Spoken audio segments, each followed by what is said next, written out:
The Great Coronavirus Job Hunt Part 2 by Elias Alias, Reader's Regiment, Part 2, Coincidence.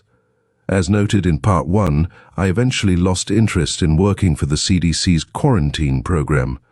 Too bad, I thought, because I really need a job, and a government job would probably be the only job an old guy like me could find. But while I continued to look around on the internet, I kept noticing more and more coincidences which paralleled in my interest the oddity of CDC's timing in needing to hire a bunch of quarantine program workers.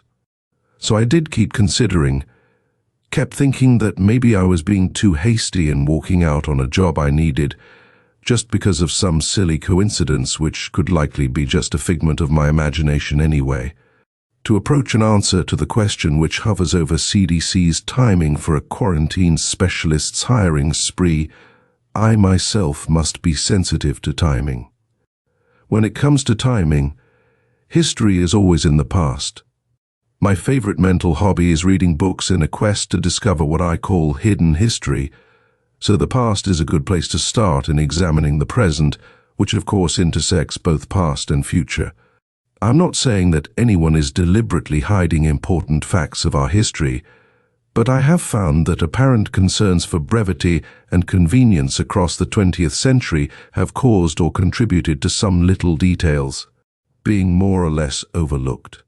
Perspective in time and in timing is an element in one's perception.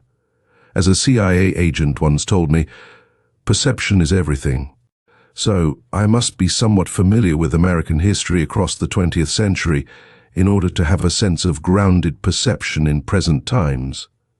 I would jump all over a job which needed an amateur historian, but no historian jobs were listed online. It's the same thing with poetry. The reason I'm the original unemployed poet is simply because nobody is hiring poets. When was the last time you saw an ad in the want ads for a poet? Or for a historian for that matter? As our Vietnamese friends used to say to we Marines back in the 1960s, never happen. But history is important, so I'm always interested in history. In looking at history, we see peak events and we see patterns. As DJ. At Level 9 News likes to put it, repeated coincidences are patterns, and repeated patterns are plans being carried out. One crowded series of peaks in American history is the prevalence of lies fed to the American public by people working inside the American governmental structure. Lots of lies dot the previous decades of 20th American history. Examples? For instance, we could mention the powers shoot down over Russia in a CIA spy plane under Eisenhower's tenure. Ike got caught lying about it because the egocentric idiots at CIA, that would include Alan Dulles and Richard Bissell, assured Ike that Russia could not have shot down the aircraft anyway. Here is how Wikipedia recalls it. On May, a United States U spy plane was shot down by the Soviet Air Defense Forces while performing photographic aerial reconnaissance deep into Soviet territory. The single-seat aircraft, flown by pilot Francis Gary Powers, was hit by an S-75 Dvina C-2 Guideline surface-to-air missile and crashed near Sverdlovsk, today's Yekaterinburg. Powers parachuted safely and was captured. Initially, the U.S. authorities acknowledged the incident as the loss of a civilian weather research aircraft operated by NASA, but were forced to admit the mission's true purpose when a few days later the Soviet government produced the captured pilot and parts of the U-2's surveillance equipment, including photographs of Soviet military bases taken during the mission. The incident occurred during the presidency of Dwight D. Eisenhower and the premiership of Nikita Khrushchev, around 2 weeks before the scheduled opening of an East-West summit in Paris. It caused great embarrassment to the United States and prompted a marked deterioration in its relations with the Soviet Union, already strained by the ongoing Cold War. 2. Powers was convicted of espionage and sentenced to 3 years of imprisonment plus 7 years of hard labor, but was released 2 years later on February 10, 1962, during a prisoner exchange for Soviet officer Rudolf Abel. Link n.wikipedia.org/wiki/uincident. Or what about the takedown of the government of Iran by the CIA read about that deception at the New York Times archives. archive.mytimes.com/www.nytimes.com/library/world/mideast/Iran-CIA-index.html. Recall tune. I will not ask the reader to click more links to prove my point. But if one wishes to learn some revelatory things about government lying in the 20th century, one might search the internet for the Bay of Pigs scandal, the Gulf of Tonkin incident, Watergate, the BCCI scandal, the Iran-Contra scandal, weapons of mass destruction in Iraq, etc., etc. The known list of government lies is long, and the unknown list of government lies is much longer. Once I had learned a fair percentage of hidden history, I began to see patterns among the coincidences of peak events. Seeing those patterns enhanced my perception simply by expanding my perspective. Being just an old country boy who moved to Montana 20 years ago from the Deep South, I've had some time to think about who I am, what I am, and how I may or may not be obligated as an American citizen to pay any attention to anything the federal government says. My American citizenship is balanced by my honorable discharge from the United States Marine Corps with a DD-214 showing my service in that insane war and a whole new view of life after my time at war.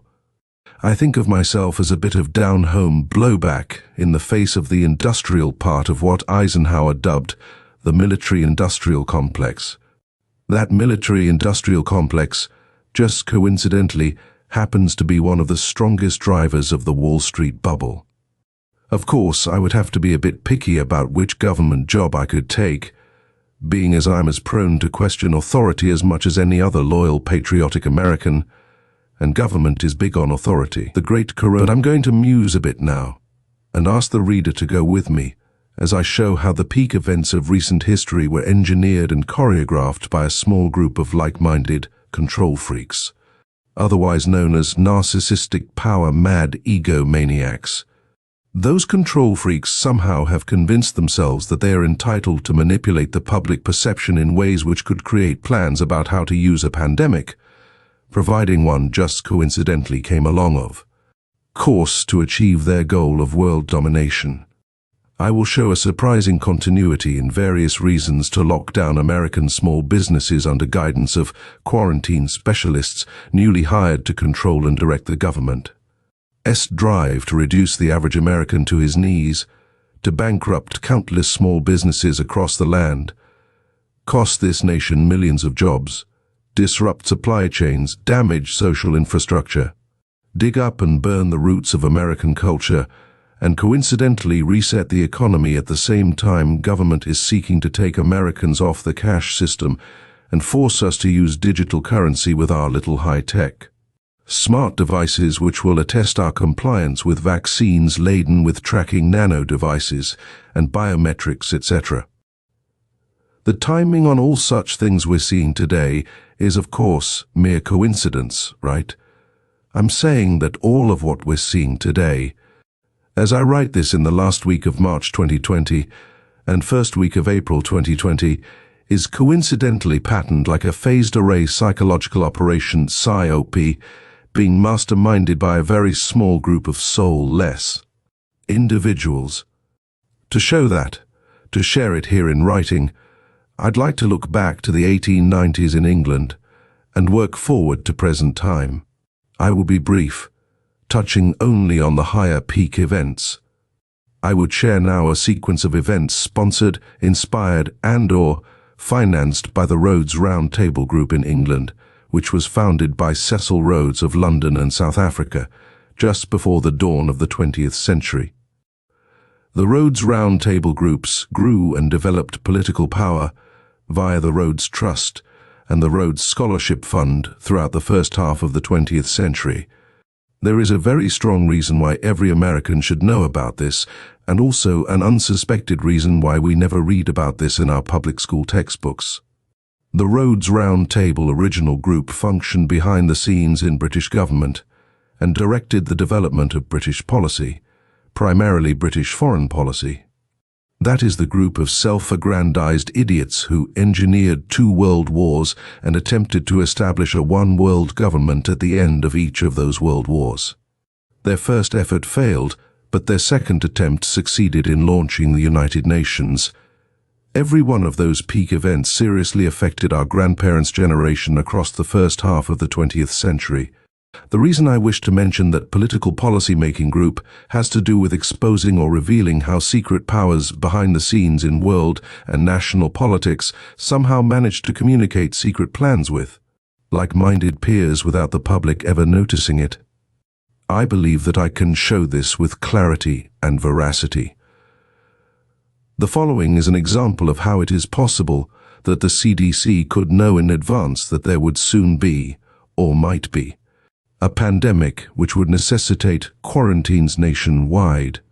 So bear with me, please, as we go over some hidden history which the National Education Association, NEA, would never allow into public school textbooks. Quoting a passage from a book by Professor Carroll Quigley, P3, one wintry afternoon in February 1891, 3 men were engaged in earnest conversation in London. From that conversation were to flow consequences of the greatest importance to the British Empire and to the world as a whole. For these men were organizing a secret society that was, for more than 50 years, to be one of the most important forces in the formulation and execution of British imperial and foreign policy. The 3 men who were thus engaged were already well known in England. The leader was Cecil Rhodes, fabulously wealthy empire builder, and the most important person in South Africa. The second was William T. Stead, the most famous and probably also the most sensational journalist of the day. The third was Reginald Balliol Brett, later known as Lord Esher, friend and confidant of Queen Victoria, and later to be the most influential advisor of King Edward VII and King George V. The details of this important conversation will be examined later. At present, we need only point out that the 3 drew up a plan of organization for their secret society and a list of original members. The plan of organization provided for an inner circle to be known as the Society of the Elect and an outer circle to be known as the Association of Helpers. Within the Society of the Elect, the real power was to be exercised by the leader and a junta of 3. The leader was to be Rhodes, and the junta was to be Stead, Brett, and Alfred Milner. In accordance with this decision, Milner was added to the society by Stead shortly after the meeting we have described. End quoted passage, emphasis mine. Professor Carroll Quigley titled the book, The Anglo-American Establishment. Anyone can still buy this book. In that book we can see which political forces, and the named faces who constructed those forces, set the world up for World War I. We can learn that a Rhodes Round Table group, named the Royal Institute of International Affairs RIA, participated in the drafting of the Charter to create the first one-world government. The League of Nations, right after World War I. The idea for a one-world government had been supported by the Rhodes Round Table groups, since they managed to take over the editorship of the Times of London in the very early 1900s. The Times of London was the newspaper read by members of Parliament each morning, so it was targeted by the Rhodes Round Table on the premise that instead of controlling the perceptions of the masses, they could indirectly do so by controlling the perceptions of members of Parliament, who would be setting public policy. Shortly after taking control of the major press in London, a like-minded monopoly capitalist on Wall Street, with ties to the British Rothschild financial dynasty, did the same thing in America in 1915. This was done by J.P. Morgan, who purchased the top 25 newspapers in America. That is another peak event which the NEA seems to overlook when deciding which content should be included in public school history books. Read from the Congressional Record of 1917 at this link, thementalmilitia.net// J.P. Morgan's takeover of the American press in / But also of great importance is the fact that the RIA befriended President Wilson's delegation at the Paris Peace Accords in 1919 and inspired them to, upon their return from Paris back to America, create a branch chapter of the RIA in the United States. By the year 1921, with assistance from Wall Street big-timers like the J.P. Morgan financial empire and the Rockefeller brood, as well as NGOs and public-private partnerships, the American branch of the Royal Institute of International Affairs was created in New York City. The American branch of the RIA decided to name itself the Council on Foreign Relations, CFR. Its dual purpose, sans several tons of appended infusoria, was to dominate the American press and to dominate the U.S. State Department's foreign policy. In other words, the purpose was to influence American perception and promote a globalist-directed State Department policy, same as their plot to take over the British press more than a decade earlier. So yes, the CFR is an American extension of the Rhodes Round Table Group's Royal Institute of International Affairs. The CFR dominates, structures and guides the mass media's overall narrative. The CFR controls the narrative. The corporate dynasty, Wall Street and Madison Avenue, and the federal government take full advantage of that. The planned effect of the mass media's narrative is to have the American people accept an external authority, such as government authority. The implied message to John Q. Public is, don't stand on your own two legs and accept full responsibility for your life, no siree. Let government provide all solutions to all of life's challenges, including how you should educate your children, how to obtain general health care, and even how you should see things, how you should think, and especially what you should think. Trust in government. Have faith in government. Follow the leader like good little obedient citizens, just as you were taught in grade school. Do all that government insists is best for you, and you will be free to enjoy the comforts, conveniences, entertainments, job security, and many other subtle but effective distractions of soft-gloved quasi-slavery. I can remember that game we all played at grade school level, the one called Follow the Leader, where we learned how to be followers.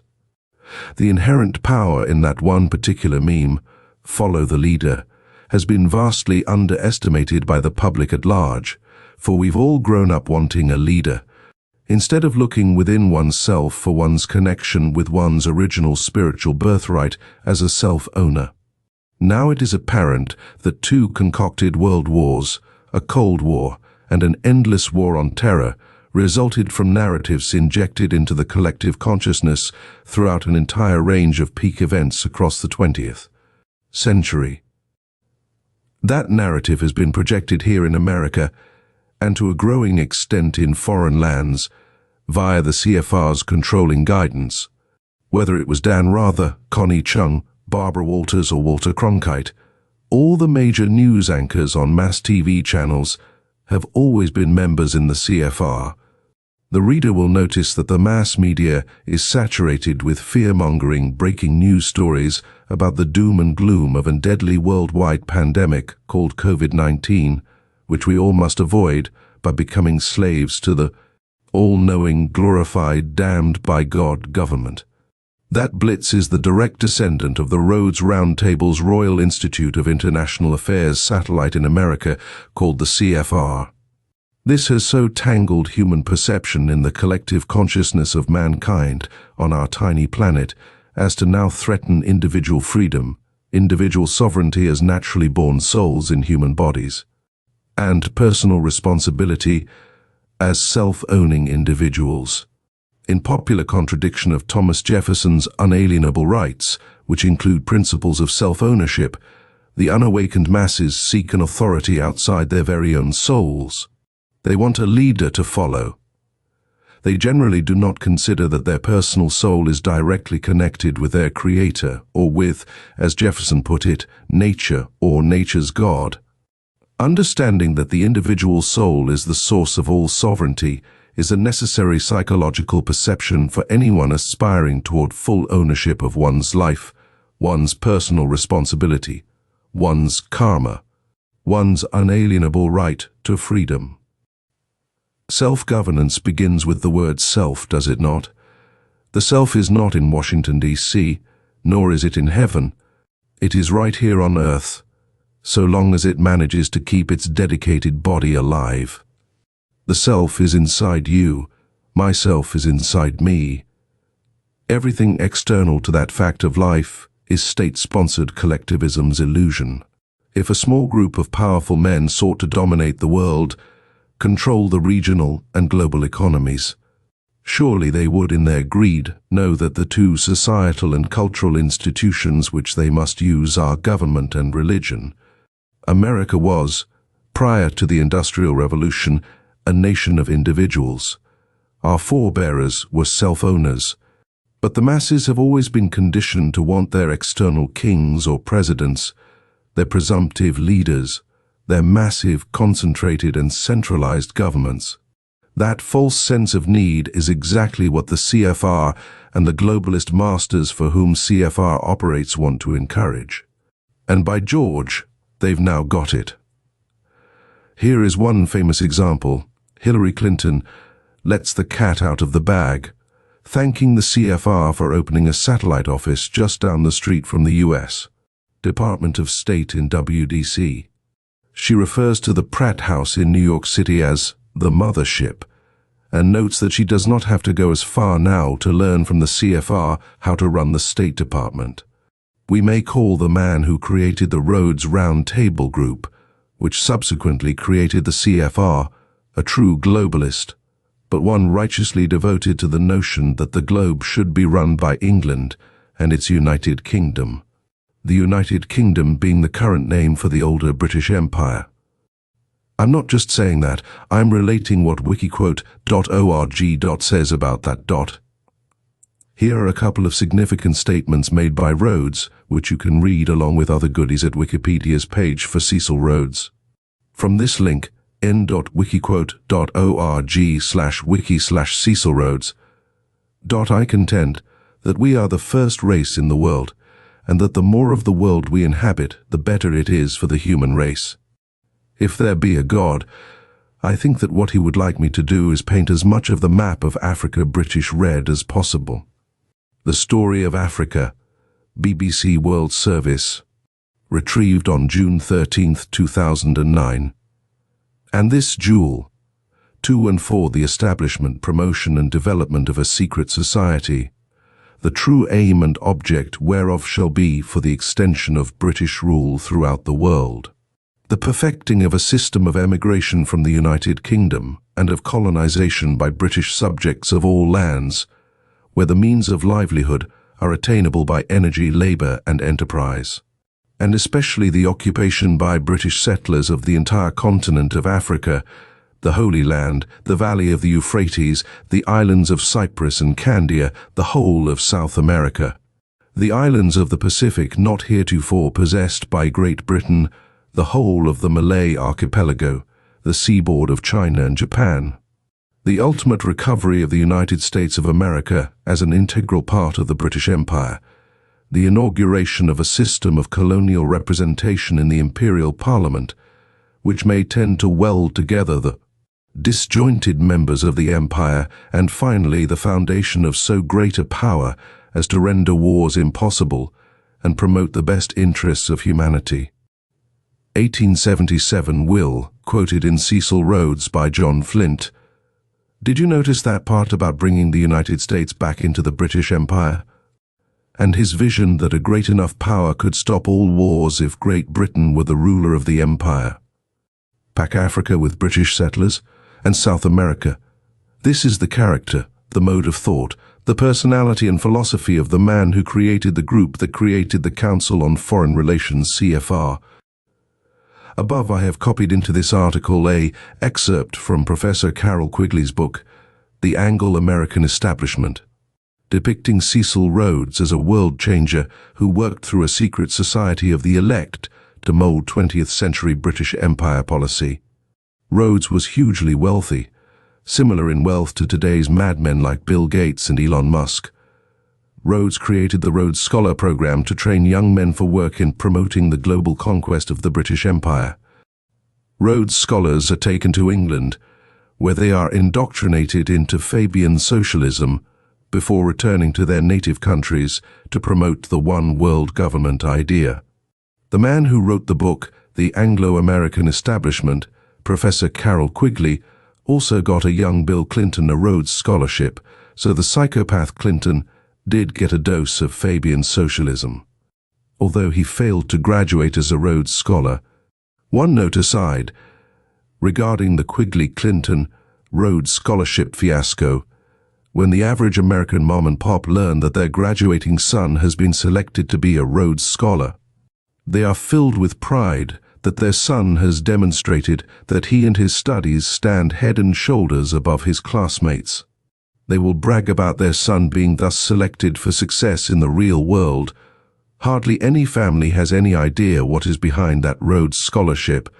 I mention that because it is a fitting metaphor for the massive hypnosis by which the NEA, Madison Avenue, Federal Reserve System, Inc., and American media have controlled the public mind. That is just one example of the insidious intent of Cecil Rhodes over a century ago, and here today we see it all over America. By noting that I aim to imply that it is possible, through the United Nations network of governments and their assets such as NGOs, social and cultural institutions, that a federal agency such as the CDC can, through back-channel, backdoor or other undetectable means, know of and be given proper narrative about an upcoming, planned, well-thought-out, scenario-studied and designed pandemic before the event happens. The average American reading this would never know that the CFR is an extension of a British secret society created by Cecil Rhodes over a century ago. And the average American also is not aware of the relationship Rhodes had with the House of Rothschild. Also withheld from public school textbooks is how the Rothschild family gained control over the Bank of England and the lion's share of the British national debt in 1815, and the role played by the Rothschilds in the formation of the present-day Federal Reserve System, Inc., here in America. Learn about that in G. Edward Griffin's beautifully written book, The Creature from Jekyll Island here. Remember, it was Cecil Rhodes who consolidated the gold mines of South Africa for the Rothschild banking dynasty. And it was Cecil Rhodes who created the power-generating global corporate entity known as the De Beers Diamond Syndicate for the House of Rothschild. For his lapdog service in generating yet more wealth for the Rothschild family, a country in Africa was named for Cecil Rhodes. Remember Rhodesia? How quaint that an African country would be named for a British empire builder and founder of the Rhodes Round Table Group. All of that history and much, much more is behind and within the CFR, and also in its subsequent bastard child, the technocracy-pushing Trilateral Commission created by Zbigniew Brzezinski, author of The Grand Chessboard, American Primacy and its Geostrategic Imperatives, and David Rockefeller, self-confessed globalist internationalist whose family funded Adolf Hitler's eugenics programs under Ernst Rudin during the 1930s and 1940s, even throughout the entirety of and aftermath of the Second World War. The Rockefeller dynasty, by the way, also donated the ground in New York City after World War II for the International World Headquarters of the United Nations Headquarters Building. A wet dream come true for the Rhodes Round Table groups, whose efforts with the League of Nations after World War I had fizzled and dissipated. Look also to the Rockefeller band of traitors for the creation of the World Health Organization under the wing of the UN.